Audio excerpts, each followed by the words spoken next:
Sementara babak baru, kisru donasi Agus mulai menemui titik terang di tempat berbeda, yakni kantor Polda Metro Jaya Jakarta. Kemarin, pedangdut Wika Salim mendadak melankolis. Ia tak kuasa menahan tangis tatkala berkisah ihwal bagaimana orang dekatnya begitu tega mengkhianatinya dengan melakukan penipuan dan penggelapan atas sejumlah uang honor hasil jerih payahnya di dunia hiburan. Lantas benarkah kemarin Wika Salim membuat laporan polisi terkait dugaan pemalsuan dan penggelapan uang miliknya yang diduga dilakukan manajernya?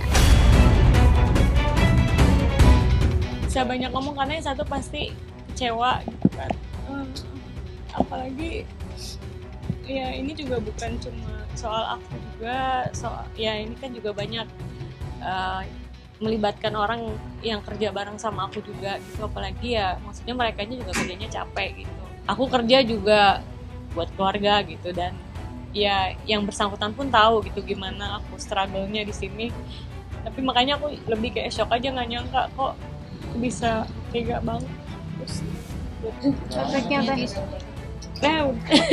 Karyawan ada yang lainnya sih, sebenarnya bukan, kalau gaji kan itu lebih ke aku yang pribadi, jadi ada yang lain yang bukan, memang tidak didistribusikan dengan baik gitu.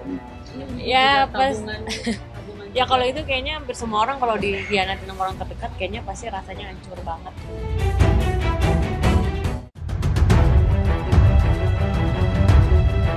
Sandi Arifin selaku tim juru bela Wika memang mengaku belum resmi melaporkan manajer Wika.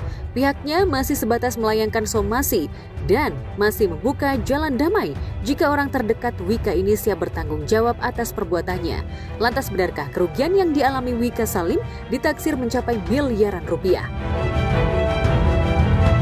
Ya ada yang tersampaikan gitu, jadi Tapi dipotong gitu atau Ya intinya tidak transparan lah dalam membuat laporan, intinya itu. lagi kalau aku kan sebenarnya orangnya juga lempeng-lempeng aja dan kayak apa namanya nggak sampai ke sini gitu pikirannya. Yang pasti ada unsur penipuan, penggelapan ada di situ. Nanti kita lihat karena kan kita masih ngumpulin data. Lagi komunikasi. Mudah-mudahan ada itikat baik bisa selesai. Baik Wika maupun Sandi memang masih ogah merinci berapa jumlah kerugian akibat dugaan penipuan dan penggelapan yang dilakukan manajer, bahkan keduanya belum mau merilis sosok manajer. Namun, jika tak ada itikat baik dari terduga pelaku, Wika pun siap melaporkan kasus yang cukup menyayat batinnya ini. Secara terbuka saya menyampaikan somasi secara terbuka untuk segera menyelesaikan kewajiban ataupun hak-hak klien kami. Kembalikan, dan mungkin bila tidak ada etikat baik kita akan membuat laporan resmi ke polisi.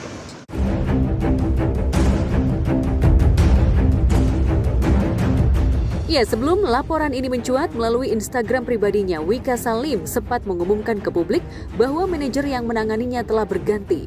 Dari yang semula berinisial IH, kini diganti dengan manajer bernama Vela.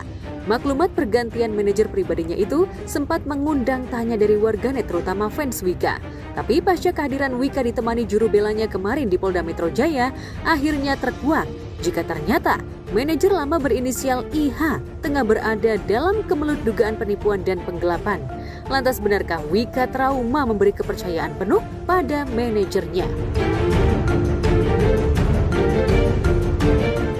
Trauma ya lebih shock aja sih, aku kayak shock banget, nggak nyangka. Terus begitu tahu ternyata ada hal seperti ini aku shock. Ya aku kemarin sempat itu juga waktu lagi kerja ya sakit karena kan harus tahan untuk tetap supaya nggak terlihat terjadi apa-apa, karena kan aku juga aku menghibur orang gitu.